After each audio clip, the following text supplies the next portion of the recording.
This is SBS World News with Janice Peterson.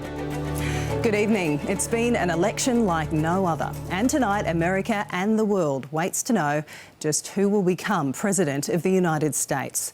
The result is going down to the wire, with all eyes on several key states that will make all the difference. The incumbent, Donald Trump, has won Florida, the state he needed to win in order to keep his hopes alive for a second term. Challenger Joe Biden, though, is leading in the Republican state of Arizona, but the result could hinge on whether he can win back what are called the blue wall states, including Michigan, Pennsylvania and Wisconsin. We have the latest now from our chief international correspondent, Ben Lewis, who's joining us from Washington, D.C., SBS correspondent Prue Lewan joining us from New York, and chief political correspondent Brett Mason in Canberra, where the outcome, of course, is being very closely watched. First to Ben Lewis in Washington, D.C. Good evening, Ben. 4 years ago, when Donald Trump defeated Hillary Clinton, we knew the result by now, but just how close is this race tonight? Very, very close indeed, and far closer than the polls had been predicting. Democrats had been hoping for a blue wave across the country. That has not eventuated at this stage, at least. Let's have a look at the Electoral College tally, courtesy of Associated Press. It currently has Joe Biden with 225 Electoral College votes, Donald Trump with 213. But let's delve in now to those all-important swing states, starting in the Rust Belt with Michigan. 66% of the vote counted there. Donald Trump ahead 53.6% to 44.7%. Important to note that many mail-in ballots, which tend to favour the Democrats, are yet to be counted. On to Wisconsin, 90% of the vote counted there. Donald Trump again with a small lead, but we haven't seen many votes from Milwaukee counted. That is a heavily Democratic area. Then Pennsylvania, about 64% of the vote counted at the moment. Donald Trump with seemingly quite a large lead there, but we understand there's still about 2.2 million or so postal votes that are yet to be included in the tally. And then finally to Georgia. At the start of the evening, this was looking really solidly red. Good news for Donald Trump. At the moment, though, it's 50.7 to 48.1, and the remaining votes to be counted are from metropolitan Atlanta. There has been huge turnout there, we've seen in early voting, and that is an area that heavily favours Joe Biden. So it is still a very close race, both candidates with paths to victory. Let's take a look now at how the day has unfolded. A generation-defining election still up in the air. Joe Biden urging calm and patience from his supporters, believing that his path to the presidency remains a viable one. We feel good about where we are. We really do. I'm here to tell you tonight, we believe we're on track to win this election. Shortly after the Democrat turned in for the night, the president tweeting, falsely accusing his rivals of trying to steal the election. The night began with success for the incumbent. President Trump will win the state of Florida. A big win for President Trump. A projected Donald Trump win in Florida, delivering the Republican a major advantage.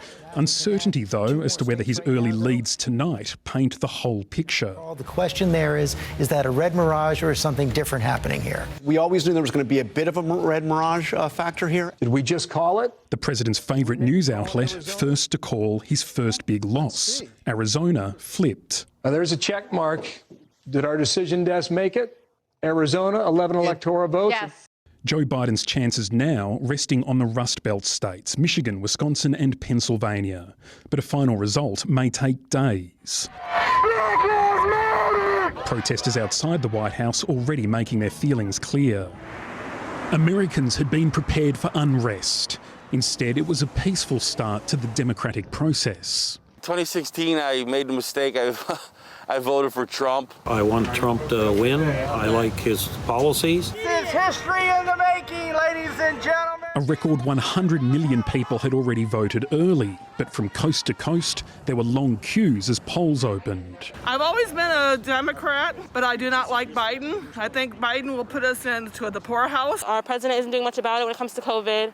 And that's a big factor in who I'm voting for today as well, because we're like 9 months into COVID and it's still getting worse and not getting better.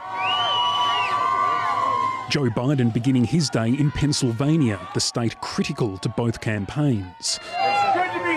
the Democrats stopping by his childhood home in Scranton, then rallying supporters in Philadelphia. It ain't over till it's over, and when it's over, we're going to win Pennsylvania because of you. He later returned to his home state of Delaware to visit the grave of his son, Beau. Before joining his family to watch the results come in, he admitted to being cautiously optimistic. I'm superstitious about predicting what an outcome is going to be till it happens. That's sort of who I am, how I've always run. But I'm hopeful. Donald Trump starting Election Day at Republican headquarters to thank campaign staff and project his usual confidence. No, I'm not thinking about concession speech or acceptance speech yet. Hopefully we'll be only doing one of those two. And winning is easy. Losing is never easy. Not for me, it's not. The First Lady in Florida waiting until today to vote, unlike her husband. She was maskless, most voters weren't. The pandemic on the minds of many as they cast a ballot. With cases on the rise in the majority of states, precautions were taken. In Missouri, those who are COVID positive voted from their cars. With the sun having firmly set over the White House, ballots, including absentee and mail-in, continue to be delivered and will be counted well into the night. To many, this has felt like a never-ending election, and it's not over yet. And Ben, it's pretty early there, just after 2 a.m. in Washington, but we know the President has just spoken at the White House. We caught a bit of that before we went to air tonight here on SBS, but give us a recap on what he said. Janice, we've just heard one of the most remarkable statements probably ever made from inside the White House. Donald Trump essentially declaring victory, saying he believes that he has won the election and claiming that there has been essentially election fraud, that shadowy forces, presumably the Democrats, are trying to steal the election. He's also said that he is going to go to the Supreme Court to try and stop the counting of remaining ballots. A remarkable statement. Here's a little of what he had to say. I want to thank the American people for their tremendous support. Millions and millions of people voted for us tonight, and a very sad group of people is trying to disenfranchise that group of people, and we won't stand for it. We will not stand for it.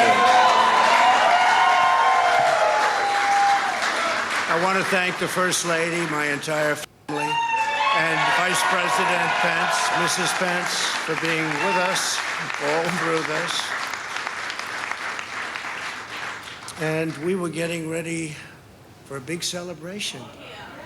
We were winning everything, and all of a sudden it was just called off.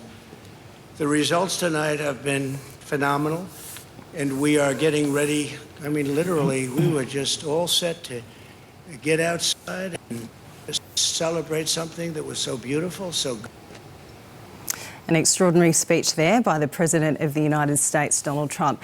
Now, Ben, we've heard a lot about this election being unprecedented, but when we have a look at the electoral map, it's looking very similar to 4 years ago, and that's despite coronavirus. Have the pollsters again misread the mood of the nation? Well, it appears they have, certainly in some key states like Florida, for example. Donald Trump having huge success in Miami, particularly with the Cuban-American vote. But essentially, it is really going to come back down to those Rust Belt states again, particularly if it is the case that Joe Biden has won Arizona.